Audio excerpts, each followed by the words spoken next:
morning, good afternoon, good evening, wherever you are. I am Raisa Lingwa, Communications Manager for the Foretza Foundation, welcoming you to this webinar hosted by the CAFO Policy Institute of the Denis and Nora Foretza Foundation. Today, the CAFO Policy Institute has brought together leading experts from Asia, Africa, and Europe to discuss various narratives of the universal basic income on the theme, the future of universal basic income, welfare schemes, and social practices for the digital age. I now have the great honor to present today's moderator. Moderating today's international expert panel is a seasoned economist and statistician who is no other than Professor Nangchuan Robert, who has worked in 35 African countries, 7 European countries, and 2 North American countries. Professor Nangchuan is equally the director of the CAFO Policy Institute and could no other person to lead today's panel discussion. Professor Nangchuan, welcome and thank you for joining us. Ladies and gentlemen, thank you all for joining us. And before I hand over the floor to Professor Nangchuan, who will be moderating today's session, may I remind us to use the question and answer box or the chat box to drop in our questions and contributions in the course of this webinar. And after the panel discussion, we'll have a session for question and answer as well as contributions. Professor Nangchuan, you now have the floor. Thank you, Raisa. Thank you very much. Distinguished panelists, distinguished members of the audience, it's my honor and pleasure to moderate this important panel on the future of universal basic income, welfare schemes, and social policies for the digital age. With me will be distinguished members of the panel, which I would like to first introduce. We have with us Ambassador Anup Mughal, who is a member of the Indian Foreign Service. He's retired as India's High Commissioner to Mauritius, but he has a very long diplomatic career that spans over 33 years at the Ministry of External Affairs headquarters, dealing with India's neighborhood and so on. So if I was just to read this small bio here, we'll not have time to finish. So let me stop here with the introduction of the Ambassador Anup. Ambassador, we are very pleased to have you with us. Please be welcome. Next is Professor Désiré Avon, who is a lecturer at the University of Yaoundé. He is currently the Dean of the Faculty of Economics and Management. Le professeur Désiré Avon est professeur agrégé des universités et il est spécialiste des questions de développement, auteur de nombreux articles qu'il a publiés dans des revues internationales classées, et il est bien sûr contributeur dans plusieurs ouvrages collectifs. Donc, en plus de ses activités courantes de professeur et doyen de la faculté de sciences économiques à l'université de Yaoundé de Assoa, il contribue aussi à beaucoup d'autres activités et il dirige actuellement un laboratoire de recherche. Bienvenue, professeur Désiré Avon. Merci beaucoup, Robert. Merci. Dr. Daniel Milaric is a PhD holder in Economics and Business Studies from the Faculty of Economics and Business at the University of Zagreb in Croatia. We are very honored to have someone from country so far from us in Cameroon. I myself am currently speaking from Bamako in Mali. So Professor Daniel is an assistant professor at the Faculty of Economics and Business at the University of Zagreb. He is also founder and president of the Center for Economic Diplomacy and is author and co-author of several scientific articles. He has also attended a diplomatic academy of the Ministry of Foreign Affairs, Foreign and European Affairs. Last and not least is Mr. Puran Chandra Pandey, who is has been with us for many years now, and he's the founding CEO of the Dialogue and Civilizations Research Institute, a Berlin, Germany-based international think tank.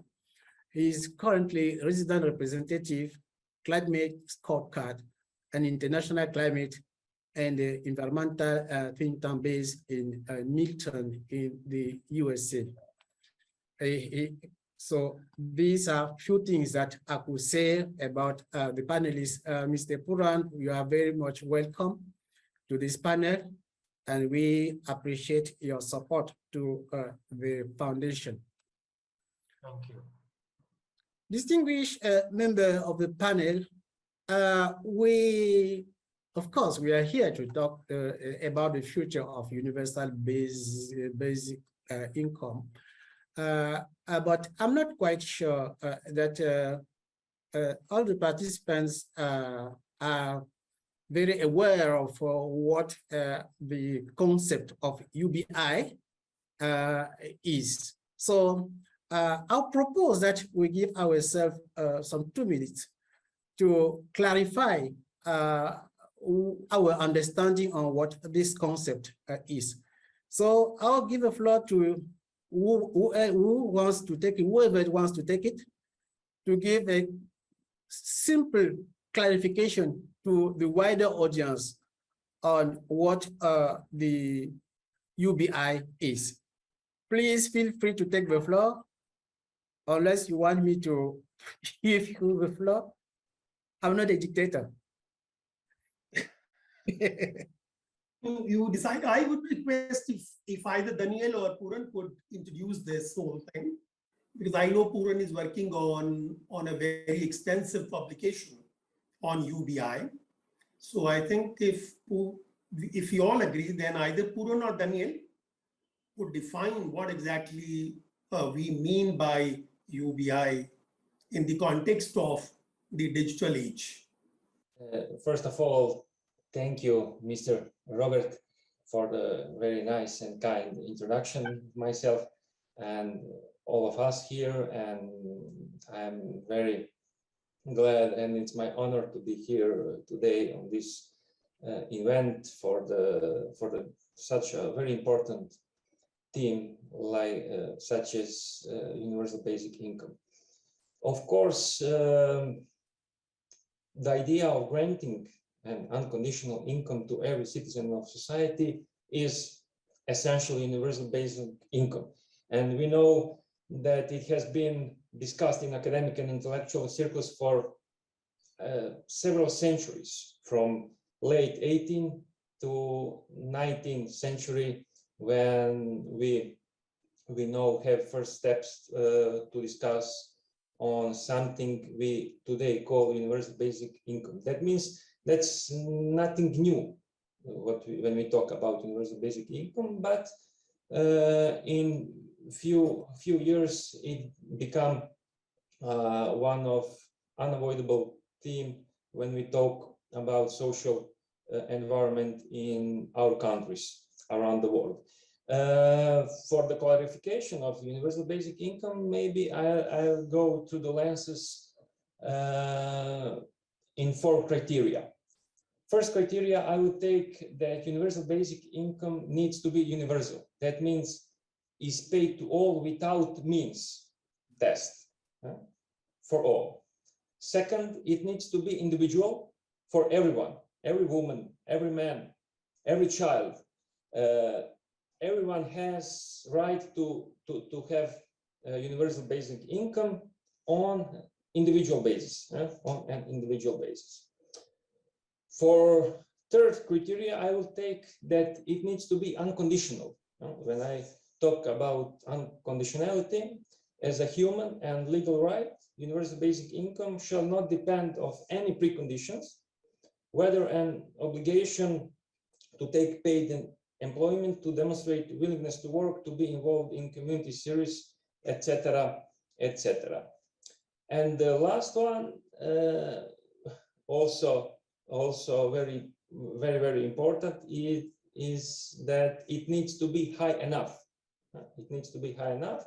That means the amount should provide for a decent standard of living, which means society, social and cultural standards in the country concerned, because we have a lot of differences, huge differences between our countries. In that perspective, from that perspective, I would say that universal basic income needs to stand on these 4 pillars or 4 criteria. For introduction, maybe I think you can go on to add something to open the floor with this introduction. Thank you very much, Daniel. If I could, you have truly enlightened, and what you say is absolutely how UBI has come to be defined. And it's really historical evolution of UBI is pretty old, pretty historic, goes back to 46 BC, back with Julius Caesar, where he gave, money to everyone in those Roman days. And after he died in 44 BC, he left a legacy whereby he said that after I am gone, he passed away in 44 BC, half of what he was giving, it was about 100 denarii in 46 BC. And he said, after I'm gone, half of that should be given from my personal wealth to the people so that, they do not really suffer for the want of resources. As you rightly said, the people in the Roman society or the community then needed to sort of maintain a basic individual indicators of prosperity, he said, which meant that the absence of poverty was pretty well taken care of with the money which was given to people starting 46 BC. And then it came down in a way which meant 2 things, that it could also be full basic income in case it went up to the level of poverty level in different societies and countries. Poverty line could be defined differently based on local conditions. And if UBI goes up to that level, it is called as full universal basic income. But if it falls short of poverty level or poverty line defined by a certain country or a geography, then it would be called as partial universal basic income. And it can be sort of executed by the government, which will be legally mandated and financially equated. These are the 2 grounds as well for any such plan to succeed. It has to be legally mandated, and the resources which were to be given to the people in a particular society have to be equated. So, and it could be done at local level, district level, regional level, country level, and so on and forth. So I just thought if I could probably take from where Dr. Daniel left, if I could probably add these 2-3 things, it might really give a little context to historical evolution of UBI and what it was really thought through from the very day one. It was all about keeping people as equal financially and keeping them away from the poverty. So income inequality and poverty were the kind of the pillars based on which UBI from the day one was thought through, implemented, executed, and it has now taken a different kind of a dimension altogether after we have digitization taking place all over the world, and then what we learned when we passed through COVID-19. So I'll stop here, but I thought if I could bring this element that could probably, have a better traction with our listeners and with our panelists as well. Thank you very much. Thank you so much, Puran. From what I pick, the social service is at the heart of the UBI. Whatever we say, whatever the criteria, the 4 criteria that Daniel nicely shared with us, appears that the social service model is at the heart of the UBI. But before we move forward, let Professor Désiré Amvom say a few words about it. Professeur Amvom, un petit mot à ajouter pour ceux qui nous écoutent à propos de ce revenu de base? Merci beaucoup, Robert, pour l'invitation. Je suis un French speaker, donc je vais parler en français. J'ai suivi les collègues. Je trouve d'abord l'initiative, une très bonne initiative pour réfléchir sur ce revenu de base universel. De mon point de vue, c'est un concept générique. Il est difficile d'avoir un revenu de base universel. C'est-à-dire que pour tous les pays au monde, si je veux prendre le mot tel qu'il est défini, revenu de base universel, je prends le terme universel. Si je peux, prof. Oui. Nous allons, pour les prochaines questions, rentrer dans les détails de son applicabilité. Mais pour l'instant, je voulais, parce qu'il y a sûrement des étudiants qui vous suivent là, et certains peut-être ont entendu parler de ça la première fois. Donc, leur donner juste un petit éclaircissement qu'ils comprennent un peu ce que c'est que ce revenu de base, ce revenu universel. Juste un revenu de base, de mon point de vue, c'est un revenu minimum qu'on donne à tous les populations qui sont démunies pour pouvoir répondre à des besoins vitaux, je dirais les besoins animaux.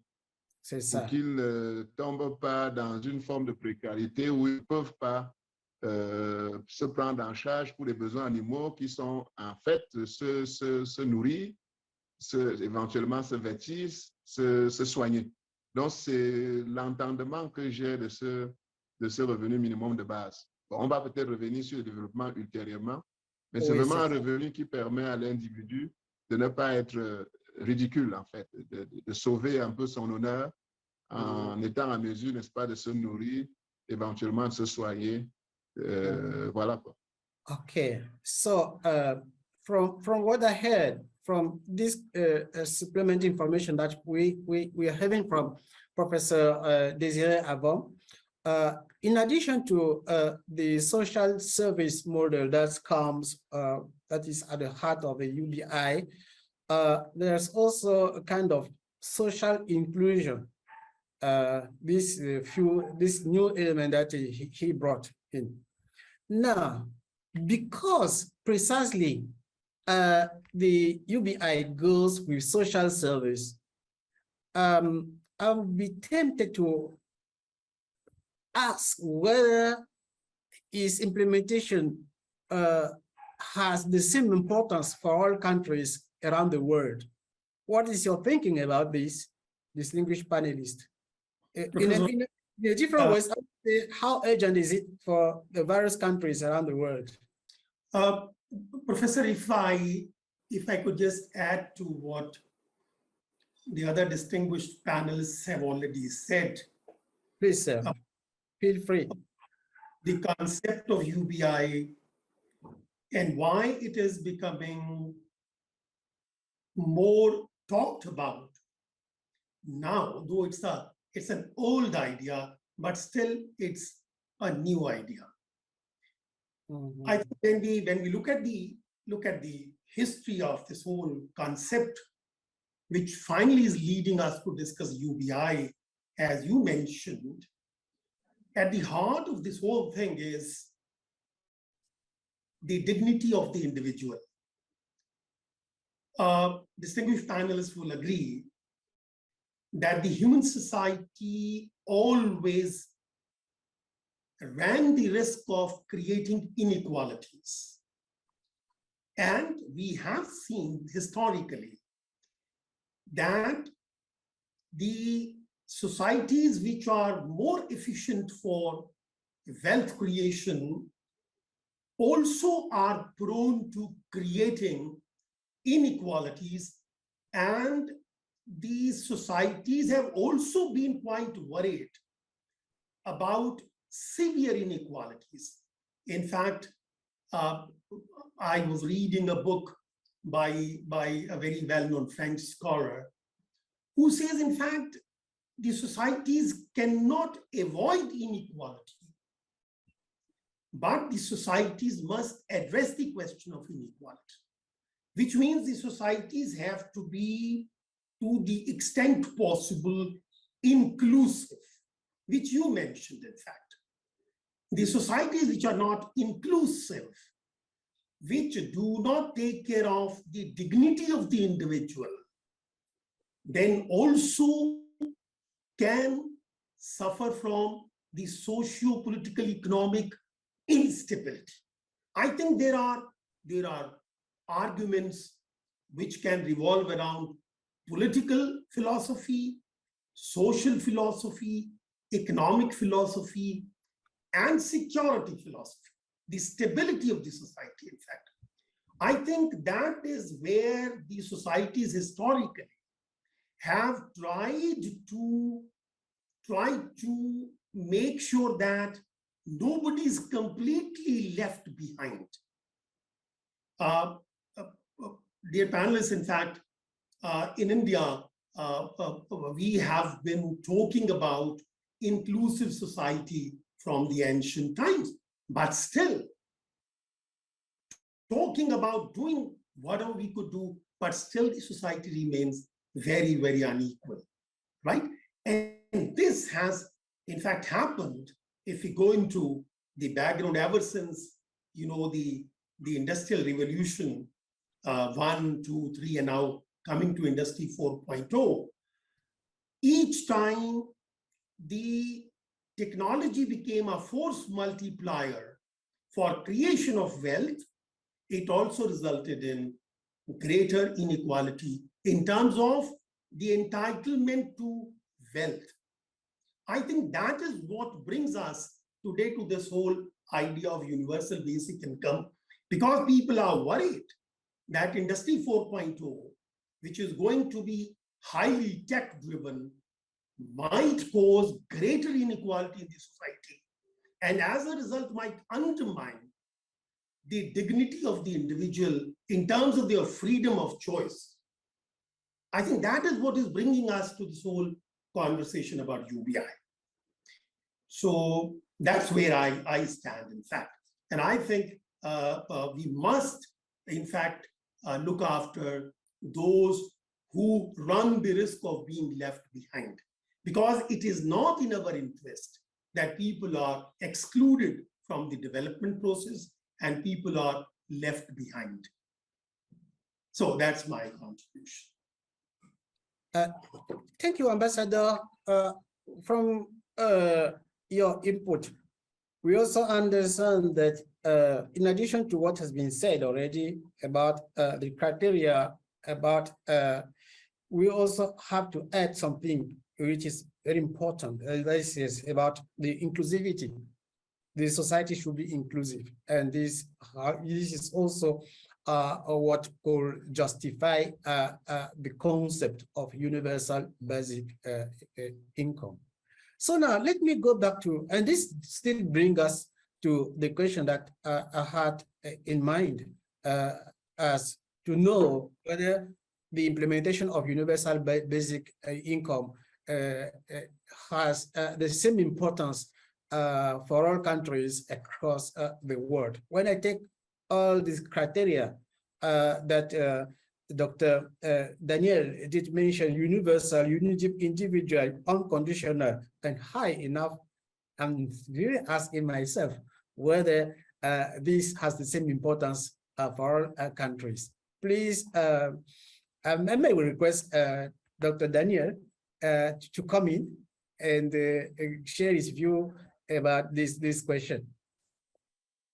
Thank you very much, and Thank you all for all informations you provide us on this UB team.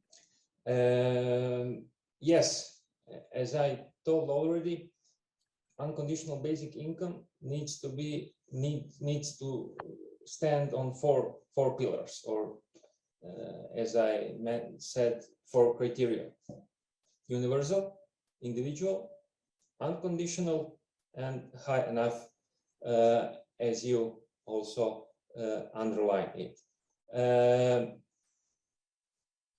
Universal basic income is paid in cash, not in kind, leaving the beneficiaries free to spend it as they see fit, like they want. It pays everyone, not targets a specific population group, individually, not to be a household. That's essentially what universal basic income is. But on another side, there are a lot of constraints when we talk about implementation of universal basic income, because we all know where the money is. We know that state is always without enough financing, and that brings us one crucial element which is unavoidable when we talk about universal basic income, and that is financing. But also from other side, we know that universal basic income, it could be a great instrument to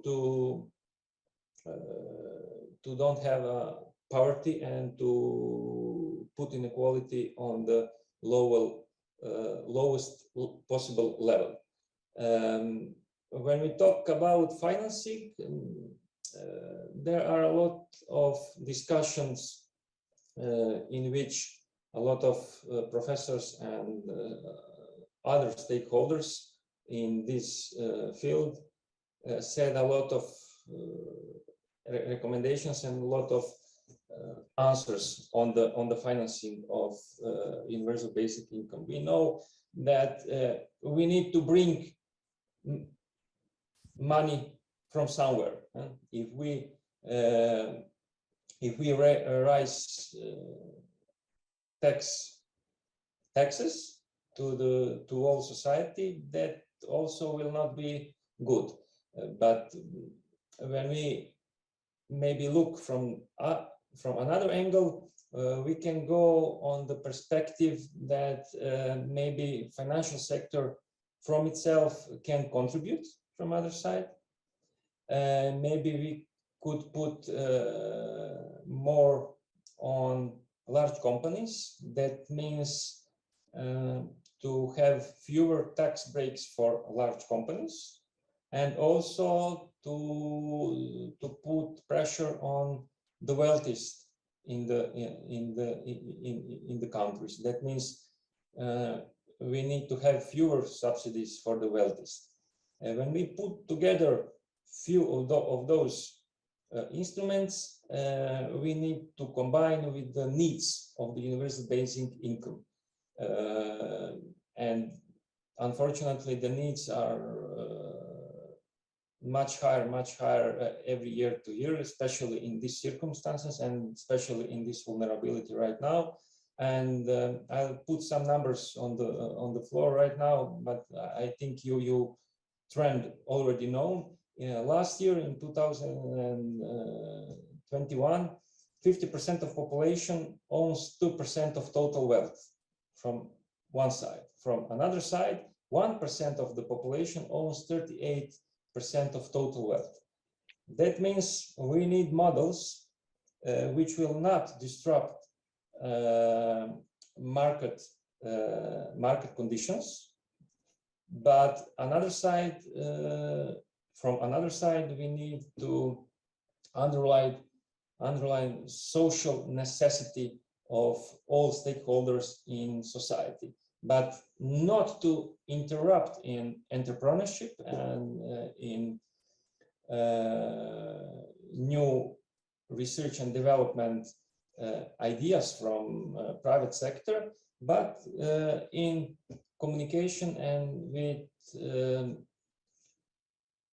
connections with all stakeholders, because at the end we are all part of one society, and that's something we need to put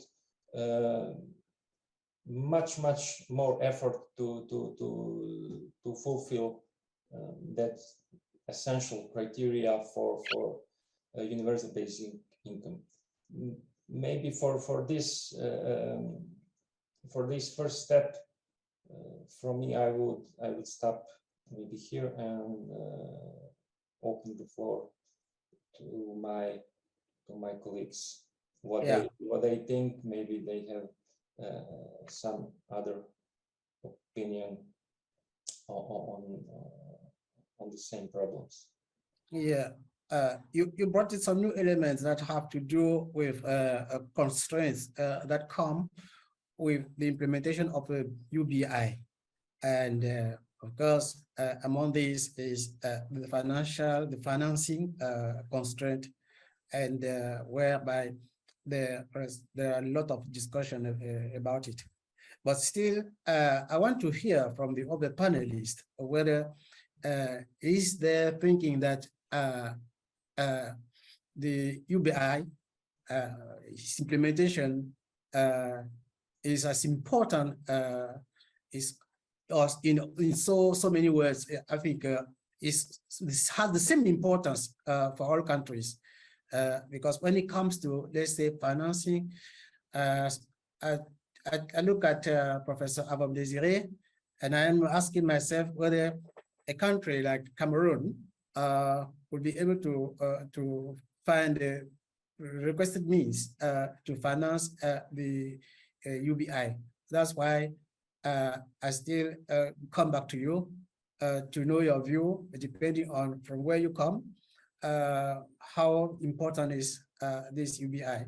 And also have to add some few things that in this intervention, Professor Desiré Avom also brought the concept of basic needs. That is, the UBI is linked with the issue of covering the basic needs. Let me then give you back the floor and hear from you. Okay, I see Professor Professor Desiré Avom is not connected. We hope that the network will improve. Then we can still continue. So my question was about knowing whether, depending from where you come from Europe, from America, from Africa, from India, Asia, does this concept of UBI have the same importance? Puran, you want to take this floor, or you want me to start? Please, you can start. Well, you may like to go ahead, and then I'll follow through. So hearing you out would be more important.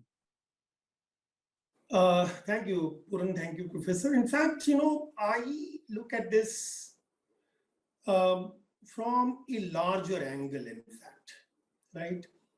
For me, we need to, in fact, clearly understand the means and the ends. Now, as a civilized society, what is the end that we have in mind? In my view, the end in mind is, as I mentioned earlier, it is creating an inclusive society where nobody is left out or is left behind. They are able to take part in the process of development with all the faculties properly supported. Now, UBI, we are talking about UBI is a means to that end, right? Now, the question is that UBI if UBI becomes a very, very structured concept, I think we would have difficulty implementing the same idea for all. One fit all will have problem in implementation. As Daniel mentioned, I'm sure Puran will agree, different countries and within the same country, different societies, they have different challenges. They have different expectations. They have different opportunities. They have different needs. So as a result, we cannot have a model which is uniform for everyone. We need to adapt our support system to the local conditions. Professor, as you mentioned, in India, in fact, we are a very diverse country, in fact. We are a very large country. Now, different people have different requirements. So we need to address those requirements. And for a dignified life, for example, we have been talking about what is called the welfare packages. Now, these welfare packages deal with a whole range of requirements of society and individuals, from food to education to healthcare, and also affirmative action in terms of employment generation, skills, then loans in terms of starting businesses and all that stuff. Now, if we talk about universality of application, if we talk about unconditionality of application, if we talk about cash payments, I think there would be problem in implementing this uniform system for everyone. I think my submission here would be, let's pay more attention to the ends. Ends is development. Ends is inclusivity. Ends is empowering the individual. Ends is nobody is left behind. Now, when it comes to the means, it could be kind, it could be cash, it could be cash and kind, it could be many things, in fact.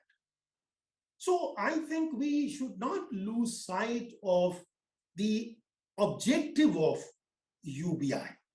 We call it UBI or the support system or the welfare system or the affirmative action. Call it the way you want, as long as nobody is excluded from the process of development and nobody is left behind. That is my submission. Well, Ambassador, very good. So no one should be left behind. And also what I retain is this concept, though we talk of universal, the concept by itself cannot be universal, because we should not lose sight of the different parameters, different conditions of where we have to apply it. So though, of course, Dr. Daniel has given the criteria, 4 criteria, and the implementation of this criteria might be different depending from where we are, from where we are sitting, even from the history of a country. So what we must retain from your intervention is that we should not lose sight of the objective of the UBI. There's no one behind. No one should be left behind. But now, if I was to ask to a policymaker, how do you then implement this UBI? And then maybe that's where some few challenges will be starting. I don't know whether Puran has something more to add, or Daniel to add on this. Thank you, Professor. If I could very quickly come in and try to sort of, again, sort of talk about the basic when it comes to universal basic income. This whole idea was born in the global north after the World War II got over. And many of the male population in the Western and the European world was not there. The women folks went out to work, build the economy. And then the whole idea was, how do governments provide welfare and support system in case somebody goes out of the employment? How will those people try and build their homes, build their communities, keep the local economy up and running? Because we all know and we all understand it, that whenever we go out and work, we take part in labor market conditions, and they could be different in different places and countries and geographies. But one thing is very sure, one thing which is very universal about universal basic income is that when we go out and work, we bring some money back home. And when we bring some money back home, then we spend the part of that money on health, education, eating some food, etc., etc. And then, as economic principles say, that savings are very, very important for any country and for its, prosperity.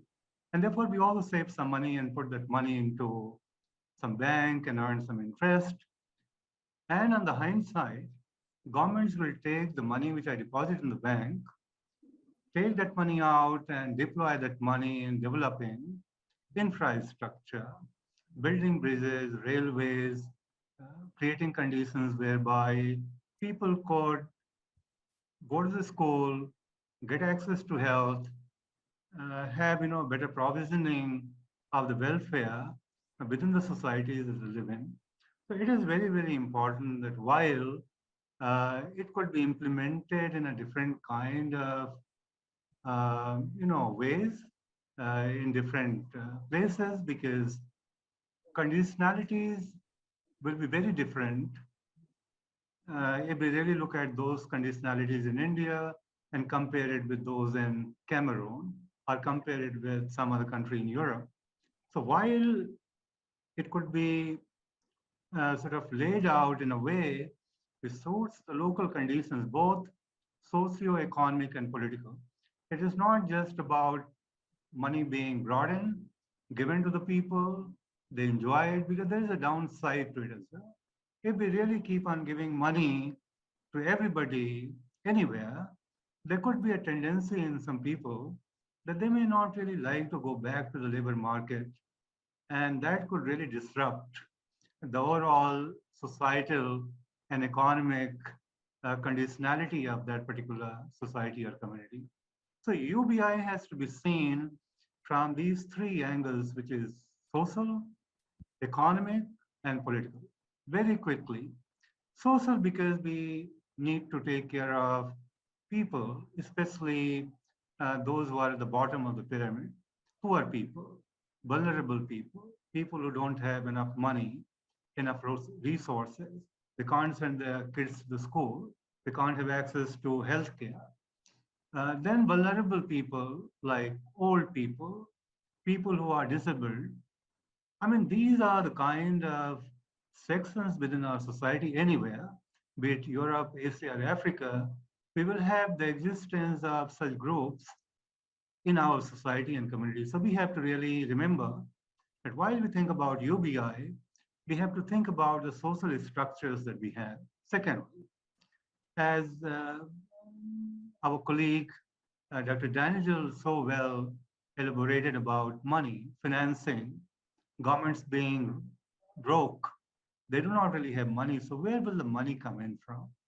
There has been a great debate as we talk to each other in different countries around the world, about 90 countries around the world, as we talk to each other. How will governments try to make people less unequal when it comes to money, which is income, and also keep them on a pedestal whereby they are not really going to be too poor?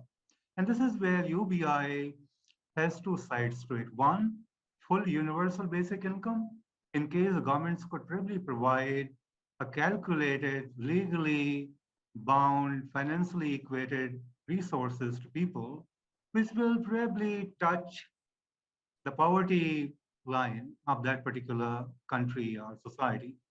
If it falls below that, then that kind of a UBI is going to be called as partial UBI.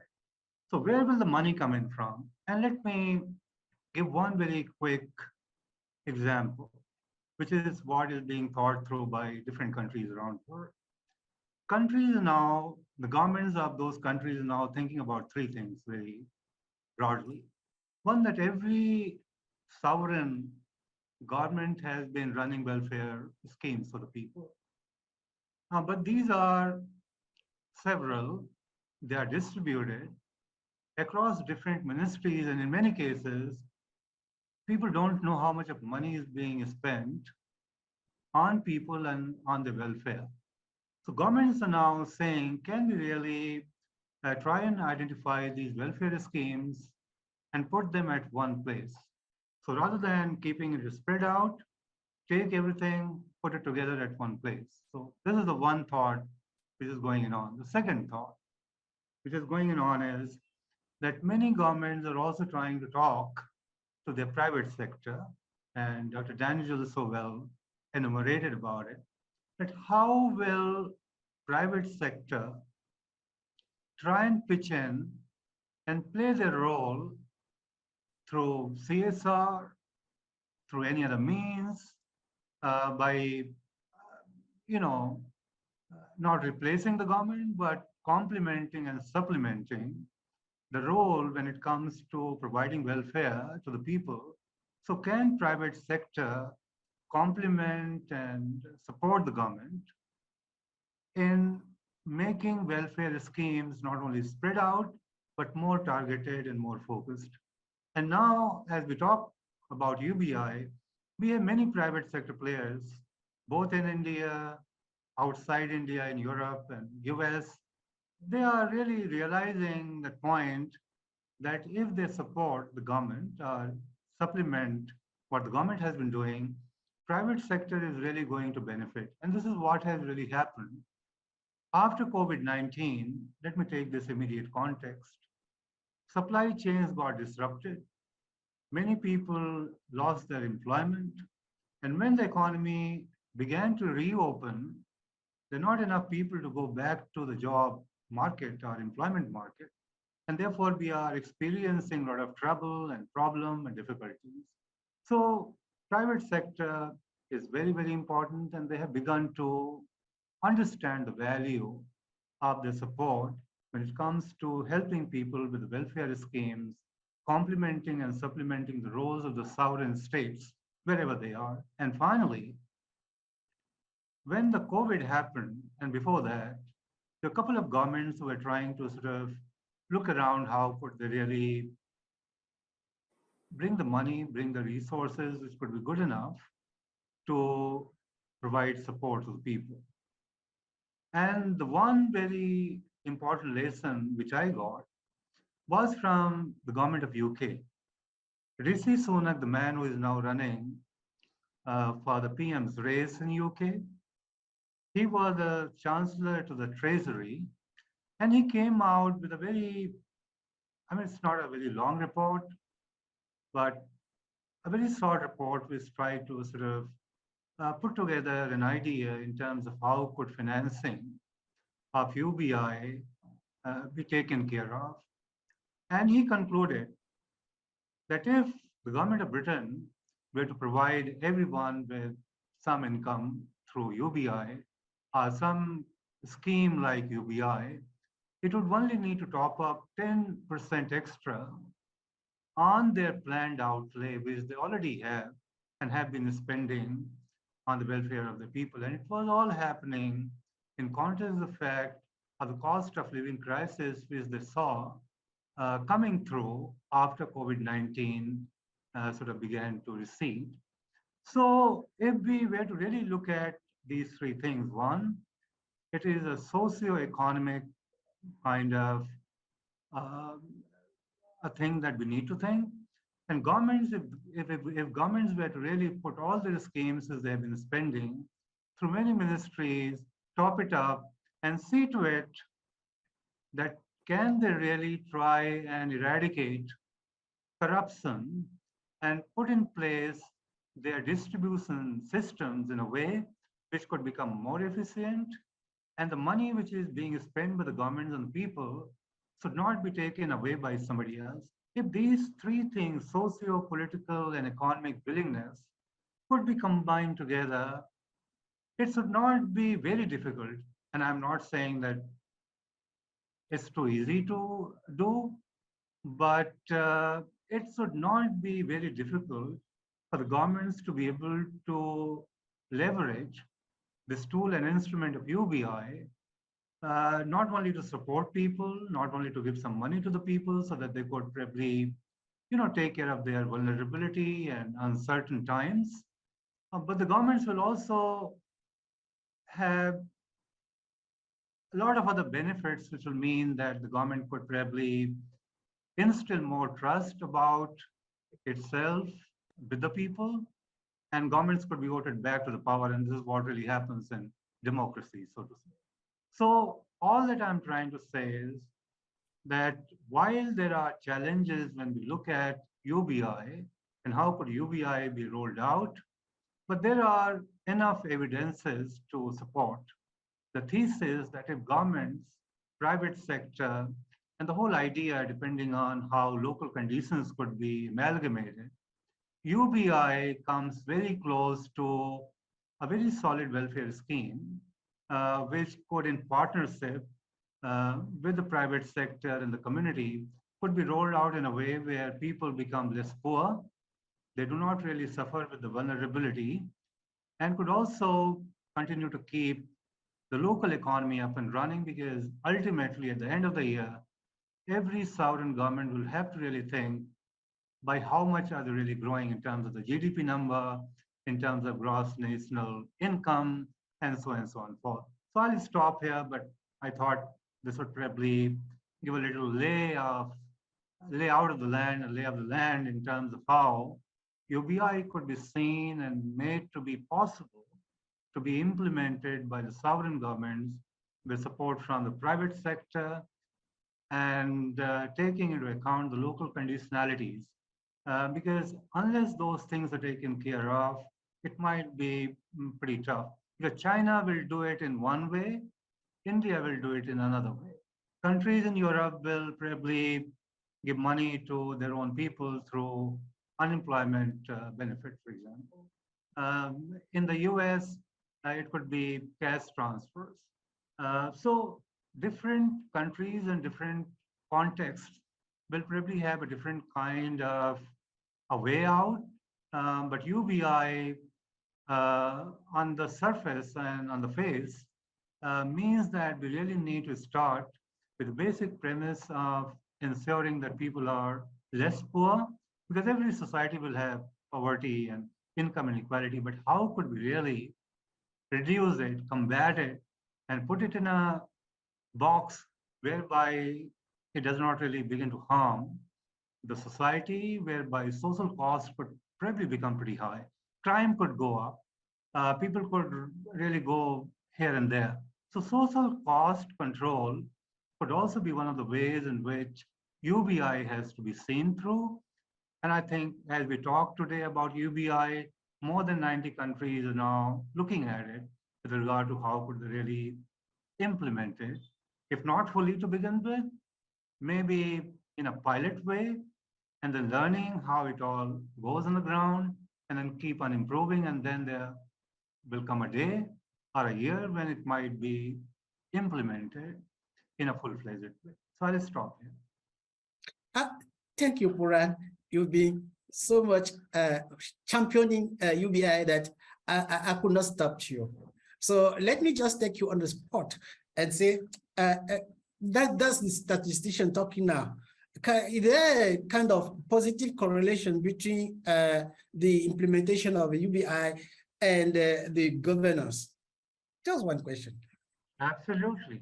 By all means, I mean, governance is at the very pivot of how UBI could be taken to its course. If poor governance, if corruption is there, if distribution systems are not working, we should forget about it. So every government will really need to work on making systems more efficient, and then seeing to it that the money could be corralled, private sector could be brought in. And if that could really be made to be a possibility, UBI stands a pretty good chance, but governance is very central to how UBI would be implemented in future. Thank you so much. Any additional input on this before we move forward? No. If there's, Mike and Mr. please come in. Mr. Robert, Professor Please Robert, come in. sorry. I can add just to conclude this. It is obvious that all of us here are on the same path. Definitely, we all know that universal basic income is not a silver bullet that would immediately and straightforwardly solve poverty, definitely. And it could not replace the whole social security system. We need to put together all stakeholders on the table and to improve situation and the system which is right now on, with all determinants and all vulnerabilities which we are facing right now around the globe. And definitely universal basic income is just a some kind of paradigm, but we all know that we have problems deeply around the countries through the system, through the social security, and definitely we have issue of inequality, and that's a problem, as our topic today is universal basic income according to this development society, according to the informatization and for digital revolution. That means I agree everything what Professor Pandey and His Excellency Mughal said, and want to underline that also we need to change the public and media narrative, what is necessary to achieving greater and more sustainable investment in our social security system. Before when we talk about universal basic income or something else. The question is whether couching the debate in terms of introducing universal basic income will be more or less effective in building the support compared to the focusing more specifically on the different elements that are needed, such as greater understanding of the purpose of social security, greater empathy for those relying on it, the need for adequate support and dignity. I think that that's something we need to underline it, like we already did. Okay, I just want to add that. Thank you. Thank you. Has His Excellency has a say on this before we move forward? No, in fact, I have no problem. If you want to move ahead on the next point, Yeah. I can also maybe comment on these issues which Puran and Daniel have raised.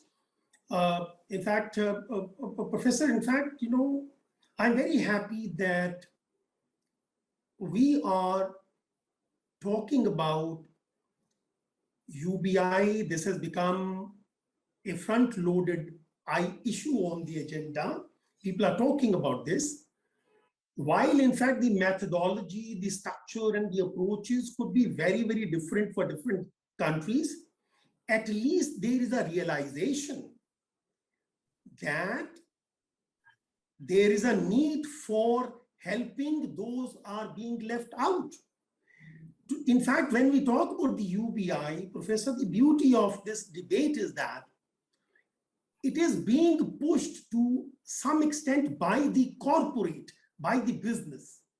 Now, when we were talking about the welfare schemes, the business was not sitting on the front row. But when we are talking about now UBI, at least they are sitting in the front row. Now, Daniel mentioned about the digital age, and that is also part of the title or theme of this discussion. Yeah. The main issue is we are worried about is joblessness. Now, my question is, should we guarantee job or should we look at guaranteeing income? Now, this is a very, very difficult balance to strike. Now, I have heard people saying that no job is safe. They say there is no job which the robot cannot do better than the human being. Now, that is a very, very worrisome statement. And there are estimates which vary from 8% to over 40% of the current jobs being lost to automation. Some people say while certain jobs will be lost, but others will be created. Which means, Professor, I'm sure being an economist, you know, at every stage of paradigm shift in terms of technology application, we had to put in a lot of extra effort for retraining people to adjust to the new reality. When we had first industrialization, a lot of people migrated from agriculture to manufacturing. They had to be trained. When we had the second stage of, say, computerization, a lot of people had to migrate from agriculture, manufacturing to services. But now when we come to Industry 4.0, my worry is that this is going to be heavily knowledge intensive. People will have to be extensively retrained. And it may take investment, it may take time. Where will this come from? There could be a massive dislocation for a certain period. And therefore, we need the support system so that people are not completely left out of this transition. And that is where I see the role for UBI, but part UBI, it will, in my view, it will stay a combination of kind, cash, support system. It cannot be only kind, it cannot be only cash. So I think we need to really, each country must start thinking in terms of the best possibility they have in addressing this transition, which is going to be very, very profound. So that is my submission. Yeah, Ambassador, Excellency, this troubling question that you are bringing to me, if I was a policymaker, I would be very troubled with this question, whereby you ask whether we should be guaranteeing job or we should be guaranteeing income. But I take away is that UBI should be a kind of kind, cash, and a support system. And personally, I fully agree with you. Now, we shouldn't lose sight of the topic of the title of our discussion, which put together the digital age and with the social policies. So I'm just going to ask us whether coming to a special case of Africa, where it seems that Africa has made rapid progress in the use of digital So can we consider the continent as a good bridging ground for the implementation of UBI? Whatever be the modality of implementation? Professor, you have to indicate who should start. I think. Okay. Let me then indicate Dr. Daniel Yes. to share his view about this. Please come in. Thank you, Professor Robert. Yes, when we talk about Africa, maybe some other speakers would be more appropriately. Unfortunately, the dean is went. He would be also. He would give also very significant point of view when we talk about from Africa. You ask for what to do with pro and cons and implementation of universal basic income for Africa continent. As I can say some examples from European Union. It's very hard to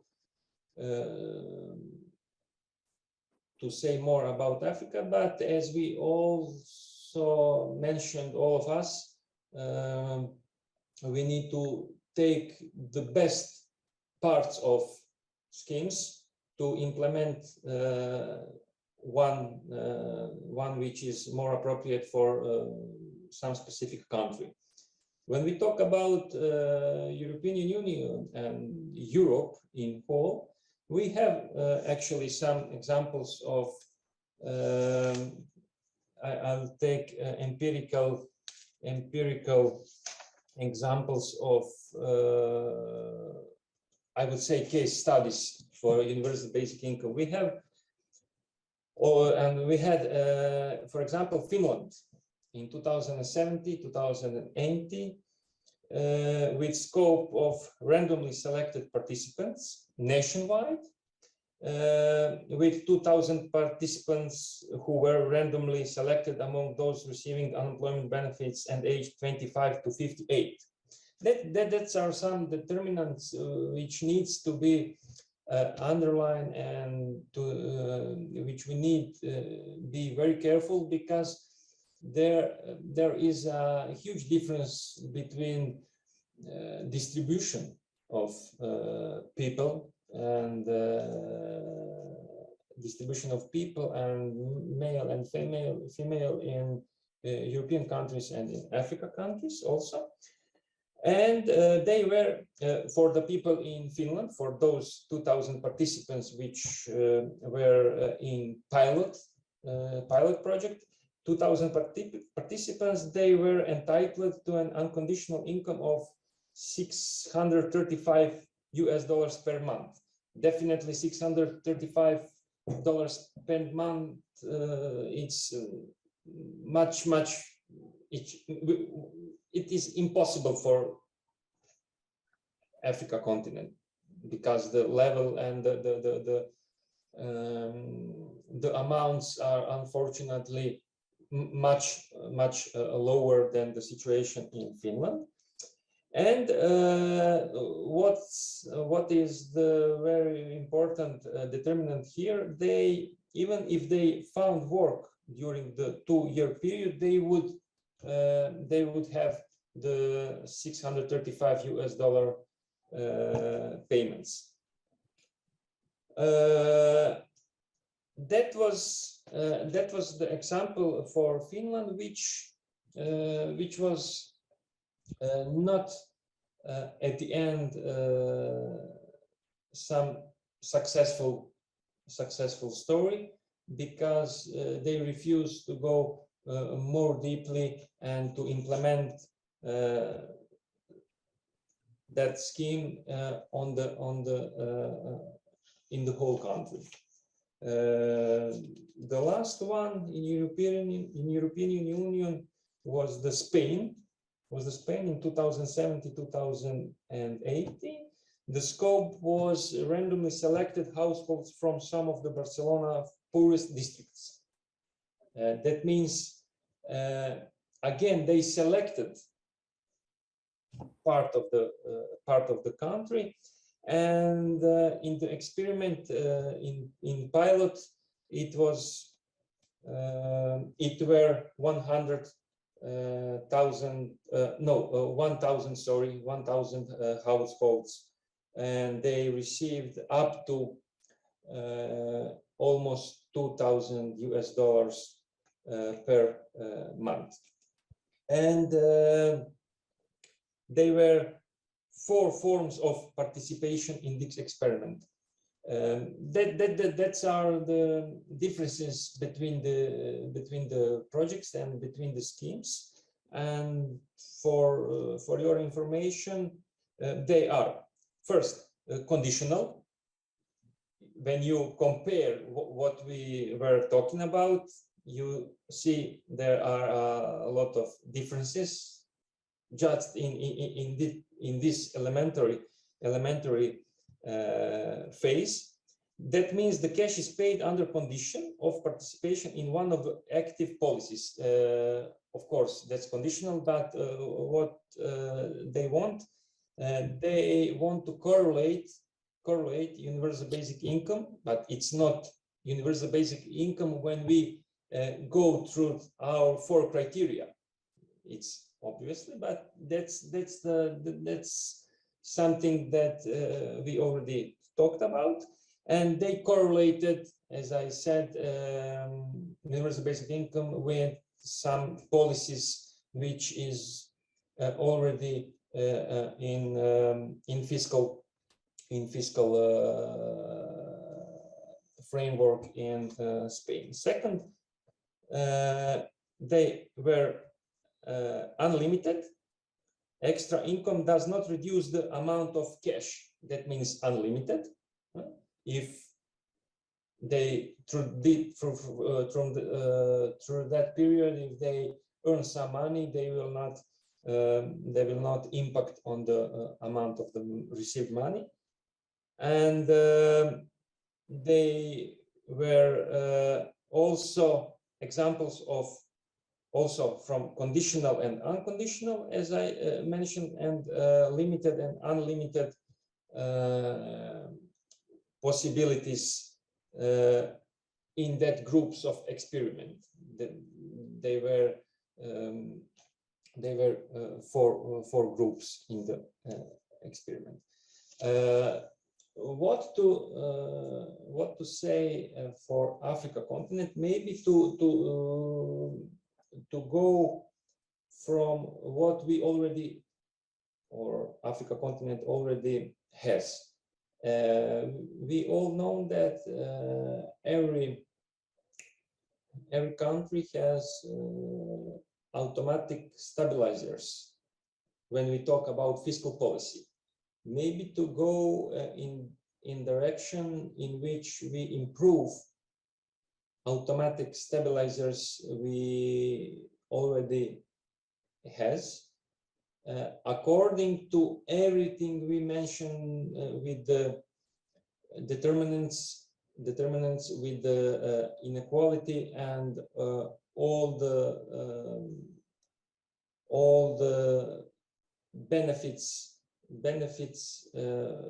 for the people who are needed help. Also, I think Ambassador Mukdal also underlined that, and Professor Pandey, we need to work in the way of private sector. What I mean when I said private sector, I mean that I would recommend to build a productivity level, which also we didn't mention today, but it's highly connected with the income. With the income, when we talk about income, it's unavoidable that it's economic theory. It is very depending on productivity. that means I said a lot, and we need to start from what we already have right now, because we don't have any doubt that we need to reduce poverty and we need to reduce inequality, and we have some doubts about how to implement it in the system. And that's something which is definitely depend on local authorities and the possibilities of the specific country, because we need to be aware that inequality is always some kind of political choice, and learning from policies implemented in other countries or at other points of the time is critical to design fairer development pathways and fairer social framework in every country. I would conclude with this political will and cohesion, inclusion for every country, especially in those who are so poor, unfortunately, in this moment. Okay, thank you, Daniel. This issue of political will has come through in very many discussions, and because we are running behind the time, I will not open door to this, because we may be here up to tomorrow discussing about the political will, especially when it comes to a continent which I know well, which is Africa. But now, of course, those who are listening to us may say, okay, wonderful, this UBI is something good, though you did mention some few cons, but so far we're all on the same page about the pros of the UBI. So for the few minutes left, I will request the participant, the panelists, to share the view and, propose additional cons about the UBI. Of course, if I was to ask to a politician, policymaker who is not very politically willing, he might say, we don't have money. We don't have money to do this, even if we know that, as usually I hear it at my TV here from one staff of the Afreximbank, that money is not the real issue. The real issue is about the implementation. And even this came back, it came very often while I was still at the ACBF.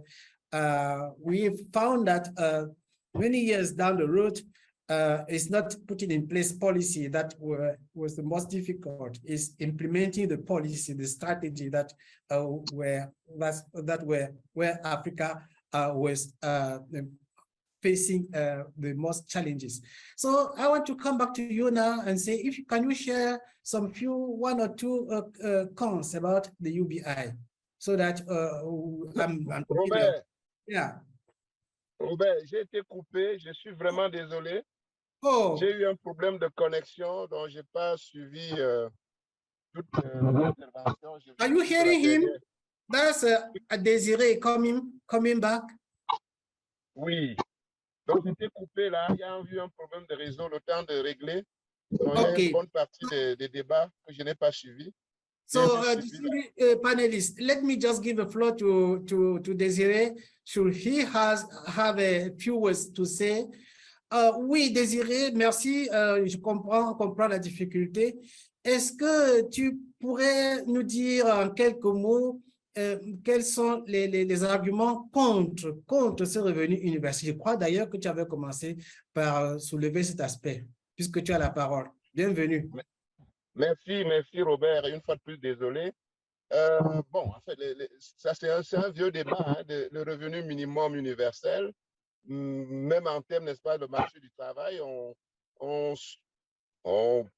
postule, hein, certaines économies postulent le fait de donner un revenu minimum, et ça ouvre l'objet à beaucoup de discussions. Certains pensent que c'est une source de chômage, d'autres c'est une source de revenus pour les personnes pauvres. Donc, mon problème, le problème que je voulais soulever dès le départ, c'est en rapport avec le caractère universel. C'est-à-dire que si on parle universel, on peut penser que c'est un revenu qu'on pourrait appliquer à tous les pays au monde. Donc, il y a des problèmes de parité des pouvoirs d'achat, comme cela se pose d'ailleurs dans la définition de la pauvreté à parité des pouvoirs d'achat. La difficulté, en réalité, c'est la structure de nos économies qui sont pour la plupart informelles, dont on ne maîtrise pas effectivement les différents individus qui interviennent. Donc, de mon point de vue, comment faire pour pouvoir d'abord recenser les populations pauvres et pouvoir distribuer ces revenus de telle manière que ces revenus puissent effectivement atteindre les populations qui sont en difficulté. Nous connaissons un peu aussi le contexte qui est le nôtre, le contexte, n'est-ce pas, de la gouvernance qui n'est pas toujours garantie, la meilleure gouvernement qui n'est pas garantie dans tous ces différents pays. Et ça pose pour moi un problème dans l'application de ces revenus universels, qui reste souvent un slogan, parce que bon, si vous êtes en campagne, si vous voulez gagner un peu de voix, vous allez développer, n'est-ce pas, cet aspect. Mais l'implémentation, de mon point de vue, pose énormément de problèmes. Au-delà de la nécessité d'avoir des ressources, il faut identifier qui est réellement dans le besoin entre les populations rurales, les populations urbaines et celles qui sont dans les populations périurbaines. Il y a cette difficulté, de mon point de vue, à pouvoir identifier. Bon, il y a une expérience qui a été menée avec succès dans un pays d'Afrique de l'Ouest, je pense que c'était au Bénin ou au Togo, à travers les téléphones, parce que nous sommes à l'ère du numérique, à travers les téléphones, puisque tout le monde qui a un téléphone est clairement identifié. Est-ce qu'à travers les téléphones, on peut accéder à une masse critique de population?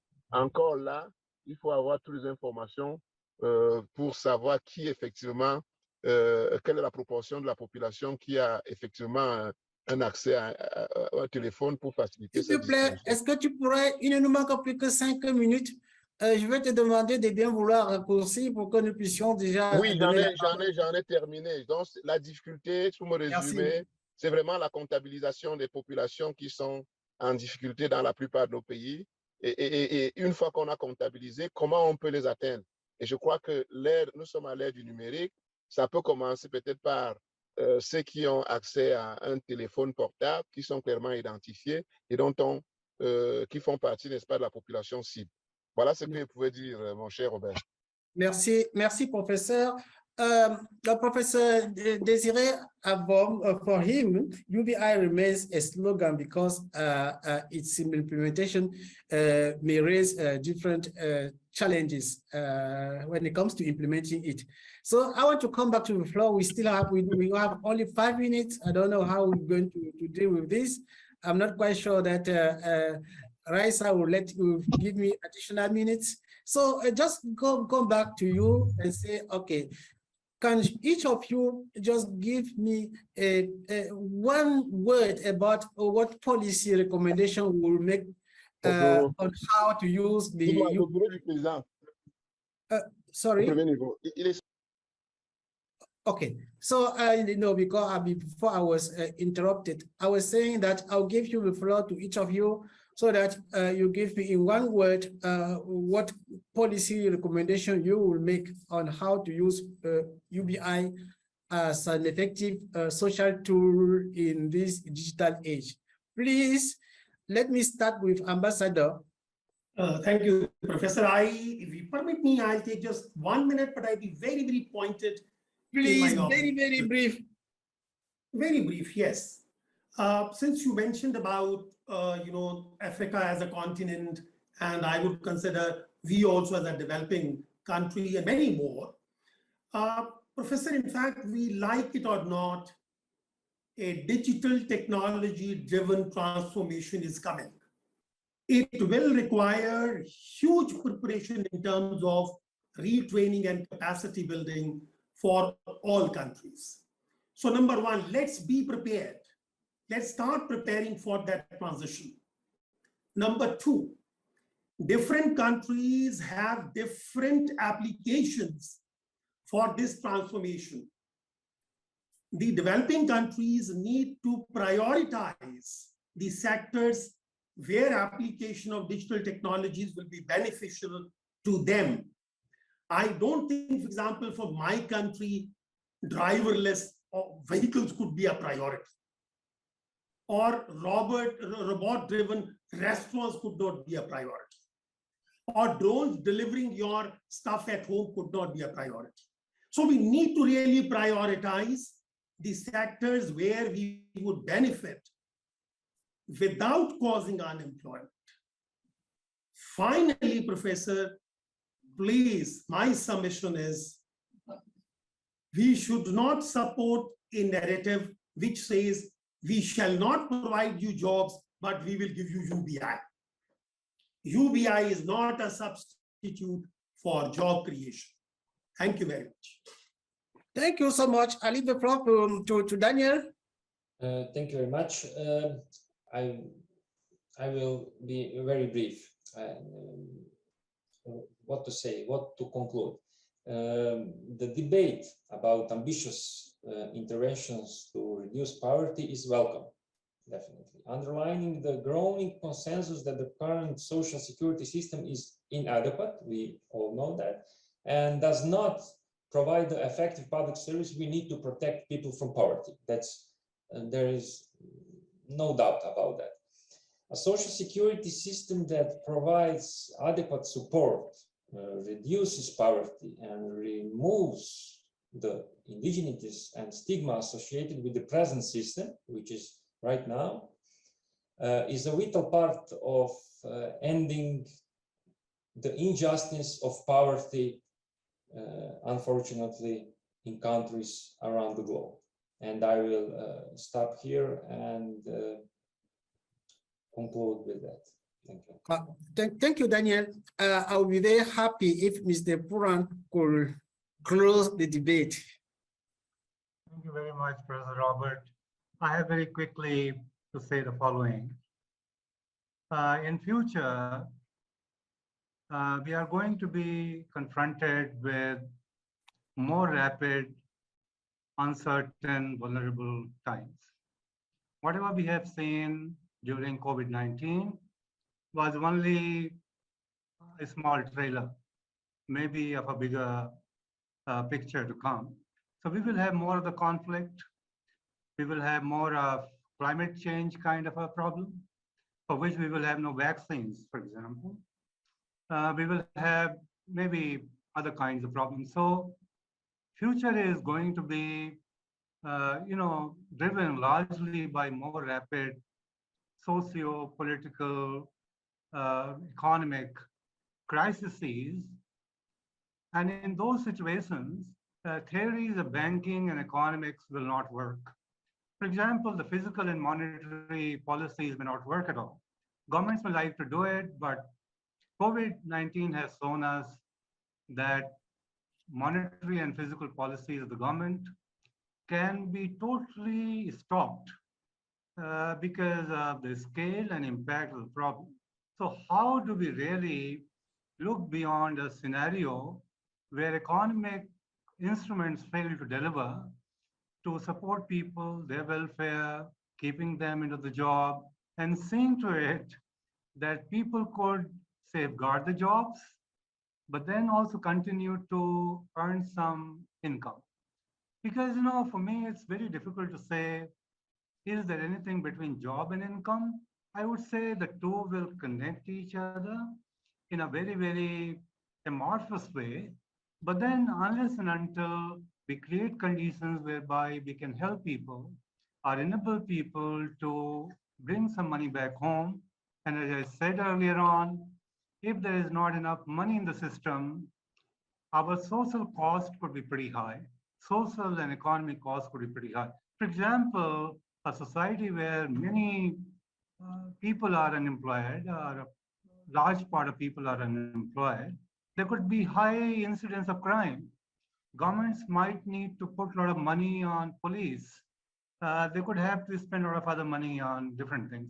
So it is in the overall interest of the governments to find a way out by keeping all the schemes together, involving the private sector, seeing to it that development cooperation route could be taken in. And then we also have sustainable development goals going on, which will go on till 2030. And I can tell you, Professor, we are far behind on every goal of the SDG. So what will really happen is that how the governments will go ahead and implement UBI, maybe not with UBI as a name, but maybe because all of us can work in the field and earn some money. And governments will have to do a lot of infrastructure and so on and so on forth. So can government be a little more creative to repurpose the social policies that it has? And through those social policies, try and tinker the welfare schemes whereby it could, in a very focused way, see to it that it could really bring people within the ambit of the welfare plan and the scheme. And the larger agenda has to be, how could governments try and create conditions whereby people become less unequal on income side, and also people could become less poor. So because income inequality and poverty are structurally correlated. If you can break the circuit at one place, you can break the circuit at the other place as well. So I would say that the governments will really need to work pretty hard and try and break the circuit between income inequality and poverty, which are intertwined. And government will have to be a little more creative, and they can do it because we have examples. And one final point from my side, Washington, DC is now trying to think as to how could they really implement UBI across Washington, DC. And University of Pennsylvania has been given the task to undertake a survey, which is already going on, where they have identified 800 families, and they're giving them $500 to each one of the people in the family. And that survey will be out in 2024. It is just about 2 years away from now. And when the next presidential elections in the US happen, we might hear some policy pronouncement to the effect that the US will go ahead and do it. Had Andrew Yang, the Democratic candidate for presidential race in 2020, been through, America would have already gone ahead with the UBI, giving $1,000 to everybody in there, but he withdrew. But the current administration is on. That survey is going on, result of which will be out in 2024. And I can probably foresee that the next elections in US will also be fought on the principle of how will any subsequent government try to take care of people's welfare in a way that it is less income inequal and there are less number of people in that particular country. So I could probably see a better way out, but we might have to wait for a little while. But UBI will go ahead and kickstart everywhere, Asia, Africa, Europe, in some way or the other, because otherwise rapid uncertain times in future might create several problems, social, economic, political, and governments may find it pretty hard to control those scenarios. So thank you so much, distinguished panelists. We are only 6 minutes behind the allocated time. So I'll just conclude with some few takeaways. We agree that UBI should be universal, individual, unconditional, and what was added is that it should be high enough. But we also need to add that UBI has to do with the issue of basic needs and not lose sight of the objective of what UBI is. And also, even if we have mentioned somewhere that it should be in cash, we should not also forget that UBI should be in kind, in cash, and also added to this, should also have a support system. And finally, UBI should not be a substitute to job creation. That's the few that could retain from, I retain a lot, but that's the few that I wanted to share with the audience to which I did not have time to give a floor, given how the subject was so exciting. So I'm really apologize to the audience that we couldn't have time to give them the floor. Some may have some few questions to ask, but please, maybe I know another given opportunity to discuss this interesting issue.